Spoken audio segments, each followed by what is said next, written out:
Pemilihan presiden udah dekat. Episode lalu kita udah bahas soal gimana ilmu branding dipraktekin dalam political marketing. Walaupun brand penting banget ya, tapi mengingat persaingannya sengit, seringkali brand aja nggak cukup gitu ya. Makanya kali ini kita mau bahas marketing, gimana marketing dipakai di political marketing. Dan ilmu yang sama juga bisa dipakai di bisnis kita. Jadi jadikan ini contoh bagaimana ilmu marketing diterapin di kebetulan kategorinya politik, dan ini bukan masalah politiknya. Halo, saya Ignatius Untung, selamat datang di Marketing.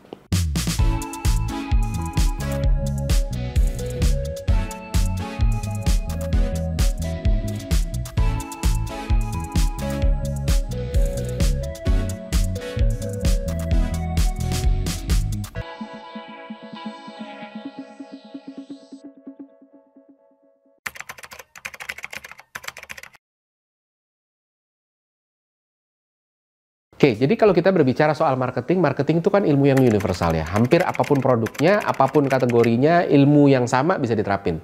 Tinggal adaptasi konteksnya aja sedikit. Begitu juga dengan political marketing. Karena suka nggak suka, politik juga nggak lepas dari upaya mempersuasi manusia. Dan itulah fungsi utama marketing.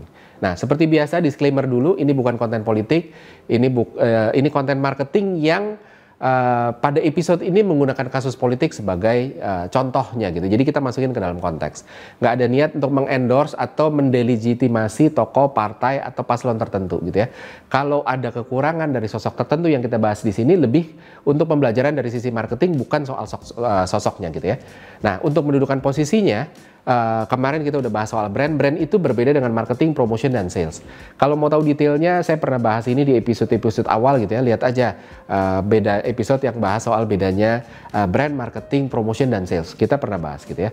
Jadi idealnya memang kita harus siapin brandnya dulu, setelah itu baru marketingnya jalan. Brand itu adalah tentang menformulasikan racikannya. Marketing adalah tentang menjual ramuan tersebut untuk kemudian bisa mempersuasi target market. Jadi kalau episode lalu belum nonton itu dulu, terus nanti balik lagi ke sini supaya lebih lengkap. Oh, di brand gimana sih, di marketing gimana. Oke. Nah, dalam politik ada banyak strategi marketing yang juga bisa dilakuin. Tapi banyak yang melihat di level activity-nya aja. Misalnya, oh kalau di politik orang harus pasang baliho, harus bikin kaos partai, bikin kampanye akbar, undang selebriti, pasang iklan di TV dan lain sebagainya. Nah, kalau orang marketing ngertinya cuma di level activity ini, gitu ya, jangan-jangan nggak ngerti marketing strategi di baliknya gitu ya.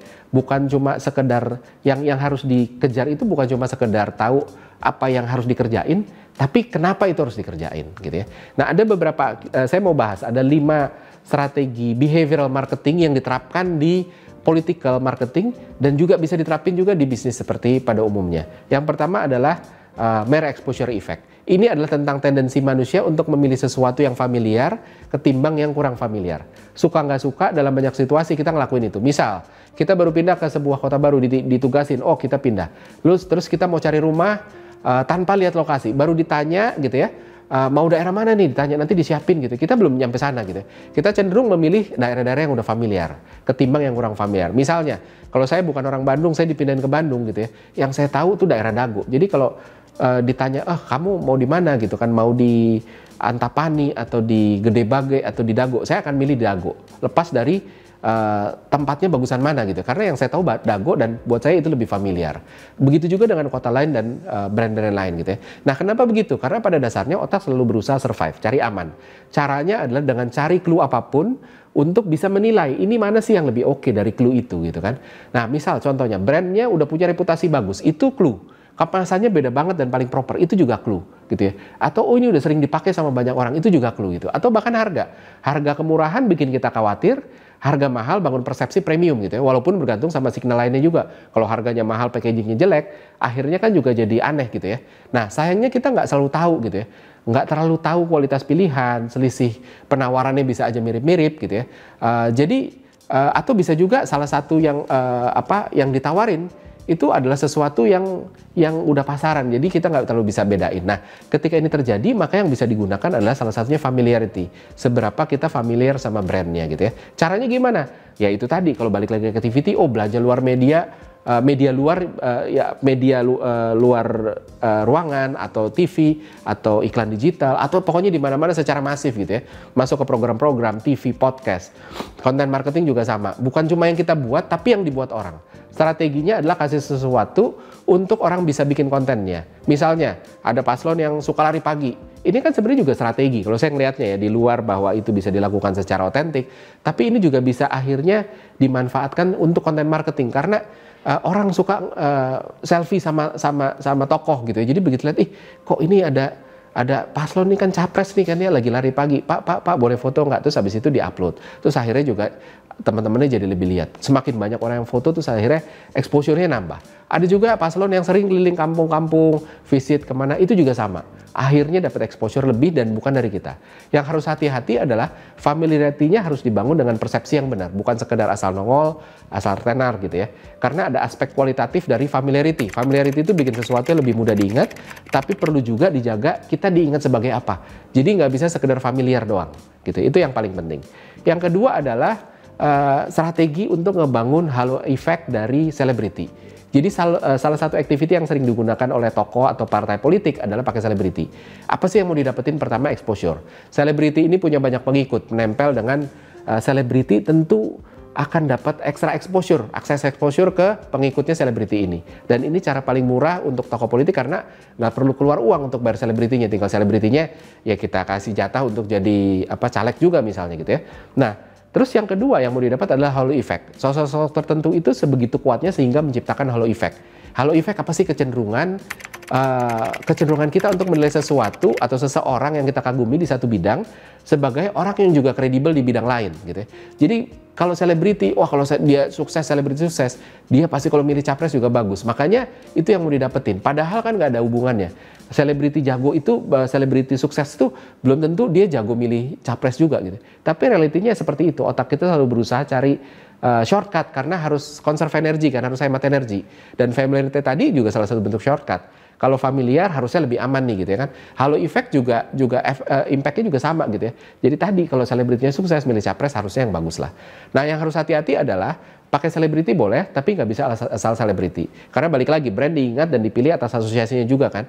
Kalau asal tenar risikonya apa? Yang tadi pertama yang tadinya mikirnya logis akhirnya bisa mikir lagi. Kok tokoh yang gue pilih di endorse sama seleb yang nggak berkualitas gini, malu gue nggak mau jadi punya satu pilihan yang sama orang yang kayak gitu ya. Pilih ketika kita milih harus dengan brand yang asosiasinya sama gitu. Jadi ketika kita mau ngebangun brand kita mau milih selebriti, maka ini harus sejalan asosiasinya. Kalau enggak nanti konfliktin dan akhirnya yang terjadi seperti itu gitu ya. Nah terus habis itu strategi yang ketiga yang dilakukan adalah social influence. Tokoh politik juga sering pakai buzzer. Dulu istilahnya panas tak panas bung, sekarang udah mulai familiar dengan profesi buzzer gitu ya. Tugasnya buzzer ini kan adalah menciptakan kesan bahwa tokoh politik tertentu dipilih, disukai banyak orang. Walaupun sebenarnya yang banyak bisa aja gitu ya, sebenarnya cuma buzzernya aja gitu ya. Belum tentu orang beneran gitu ya. Nah pemilih yang belum nentuin pilihan waktu akses ngelihat sosial media atau apa, itu juga mempertimbangkan social influence ini. Temennya yang paling banyak yang mana ya, di sosmed mana yang paling banyak didukung ya, dan mana yang paling banyak didukung, akhirnya jadi pilihan lebih lagi untuk akhirnya saya pilih ini aja ya. Nah ini juga salah satu bentuk shortcut gitu, kita nggak tahu mana yang lebih bagus, makanya kita pakai social influence untuk jadi referensi kita. Sama kayak kita waktu pilih restoran kita nggak tahu mana yang enak, kita pilih yang rame. Waktu kita mau belanja online, kita pilih yang banyak reviewnya. Bahkan industri properti juga sama, jualan rumah pakai NUP tujuannya untuk ngebangun social influence supaya seolah-olah banyak yang mau gitu ya, dan akhirnya create FOMO dan akhirnya orang jadi beli. Jadi social influence ini manjur, walaupun kita harus hati-hati, harus punya penjelasan yang benar juga, bukan asal nunjukin rame, tapi terus ternyata ujung-ujungnya rame, ternyata buzzernya doang yang ngomong gitu ya. Jadi hati-hati. Kalau kualitasnya nggak bagus, jangankan FOMO, akhirnya malah bikin orang jadi nggak mau milih gitu ya. Buzzer baiknya digunakan sebagai amplification channel aja. Artinya message yang diamplifikasi harus punya nilai jual. Kalau nggak, akhirnya jadi pabrik hoax doang kan ya. Dan walaupun selalu ada yang termakan, tapi begitu ketahuan brand reputation hancur. Jadi social influence ini bisa digunakan, tapi dia harus sesuai realita. Kalau nggak, akhirnya jadi hoax doang gitu ya.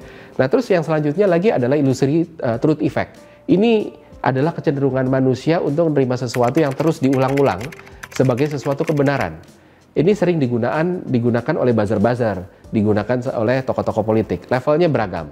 Level yang paling apa ya, yang paling aman lah ya kita sebutnya ya, itu adalah dia belum own sesuatu, tapi terus habis itu di-push aja supaya di-own. Contoh misalnya sosok merakyat. Sebenarnya yang bersangkutan, yang mau didorong tokoh politiknya, dia sering turun ke rakyat. Cuma nggak banyak yang tahu. Maka terus-terusan diulang, dikomunikasikan sehingga diasosiasikan, oh dia memang merakyat gitu, karena dia pernah turun ke rakyat. Nah, kenapa ini masuk illusory truth effect? Kan ini kan beneran gitu ya, bukan ilusi gitu ya. Karena terbentuknya lebih karena di-push bukan secara organik, dan kesan yang ingin dibangun ini kan sesuatu yang berupa framing. Merakyat itu kan turun ke rakyat sama ketemu rakyat sama merakyat itu dua hal yang belum tentu berhubungan gitu ya. Tapi nggak salah juga untuk di framing, karena nggak bohong juga, karena masih bisa connect gitu ya. Tapi karena ini difabrikasi, makanya ini masuk ke illusory truth effect gitu ya.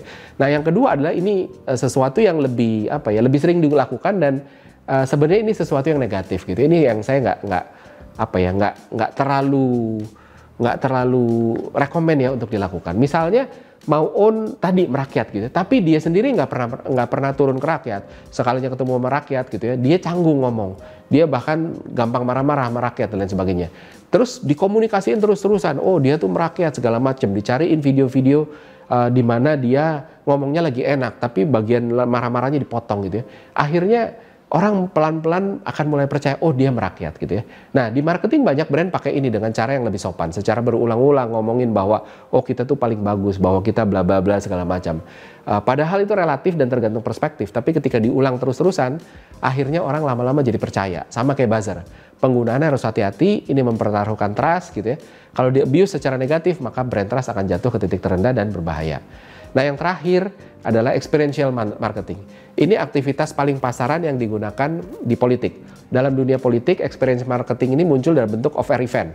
Bisa visit ke pasar, ketemu warga, kunjungan ke daerah, kampanye akbar, macam-macam gitu ya. Aktivitas-aktivitas semacam itu memberi kesempatan calon pemilih untuk pertama experience langsung sosok yang akan dipilih. Kalau di bisnis, experience marketing contohnya apa sih? Test drive. Kita kan mau beli mobil, maka kita cobain dulu dong mobilnya. Nah, kalau di politik kita mau milih calon presiden, nyobainnya gimana? Masa cobain dulu deh jadi presiden seminggu, kan nggak bisa. Cara nyobainnya adalah dengan ketemu interaksi langsung. Jadi kita bisa ngeliat dari dekat dengan mata kepala kita sendiri gitu ya. Dan ini untuk juga ngebuktiin bener nggak sih dia sebagus atau sebaik yang kayaknya kita lihat di media atau di channel-channel gitu ya. Nah, experiential marketing ini punya kekuatan yang channel-channel marketing lain nggak bisa tawarin, yaitu satu sensory marketing, interaksinya jawab langsung, lihat langsung, salaman mungkin, atau sekedar selfie bareng. Dan sensory marketing ini men-trigger euforia gitu ya. Sama kayak bedanya nonton konser secara live sama nonton konser di YouTube gitu ya. Itu bahkan pakai layar segede sekalipun gitu ya. Kalau di layar itu indera yang terlibat cuma mata sama pendengaran. Kalau konser ada tambahan, selain mata dan pendengaran ada tambahan penciuman, ada tambahan sentuhan dan lain sebagainya. Dan itu yang bikin kesannya berbeda. Semakin banyak indera terlibat, maka semakin nyata experience-nya dan makin diingat di otak. Karena sensori adalah salah satu triggernya otak untuk mengingat gitu. Nah, tapi yang harus hati-hati adalah experiential marketing ini juga sulit dikontrol ya. Crowd-nya, situasi lapangan, dan kalau tokoh politiknya memang tidak otentik, maka dia bisa kelihatan jelek karena tidak tepat ketika bersikap. So, kesimpulannya adalah politik adalah sebuah produk kategori yang juga butuh marketing. Ilmu marketingnya juga sama aja dengan kategori lain, dan apapun yang dilakukan di sana, banyak yang kita bisa bawa juga ke bisnis kita. Maka dari itu orang marketing, kalau menurut saya ya, baru bisa dibilang jago ketika udah punya framework yang universal untuk kategori apapun itu. Kalau frameworknya nggak universal, cuma spesifik kategori tertentu, jangan-jangan itu bukan framework. Jangan-jangan itu cuma activity biasa. Nah, waktunya kita untuk ngelihat udah di level mana pengetahuan marketing kita. Oke, seperti biasa, ini ada quiz, pertanyaan sebagai berikut.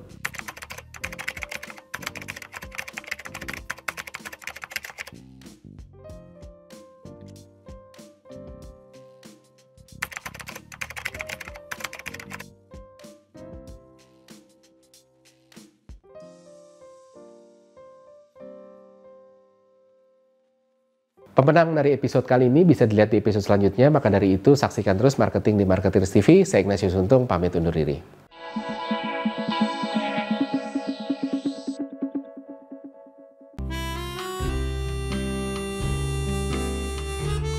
Gimana? Seru-seru kan videonya?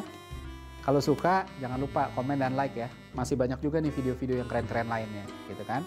Dan jangan lupa subscribe juga Marketer TV di sini nih.